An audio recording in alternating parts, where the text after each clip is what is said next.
Hello বন্ধুরা, সেদিন আমার সাথে ঘটে গেল এক মজার ঘটনা। চলুন তাহলে কেকটি বানাতে বানাতে আপনাদের সাথে ঘটনাটি শেয়ার করা যাক।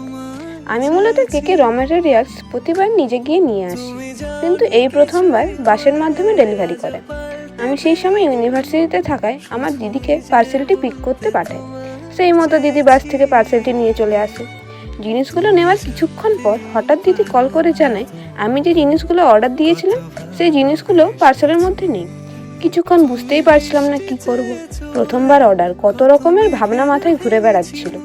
এত তাড়াহুড়োতে ওই পার্সেলে যে অন্য কারো নাম লেখা রয়েছে তা দেখাই হয়নি। সেটা দেখে বুঝতে পারি পার্সেলটি অন্য একজনের সাথে এক্সচেঞ্জ হয়ে গিয়েছে। পরে নাম, ফোন নাম্বার দেখে কল করে ওই ব্যক্তির সাথে যোগাযোগ করে পার্সেলটি এক্সচেঞ্জ করা হয়।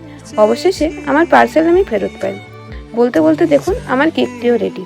এই কেকটি অর্ডার দিয়েছিল আমার এক জেঠিমা, তার বৌমা অর্থাৎ আমার বৌদির জন্মদিন উপলক্ষে। ফ্লেভার এবং ডিজাইন সম্পূর্ণ আমার পছন্দের। আপনারা দেখে জানান কেকটি আপনাদের কেমন লাগলো। যদি ভালো লাগে অবশ্যই লাইক, কমেন্ট, শেয়ার করতে ভুলবেন না। ধন্যবাদ। রাধে রাধে।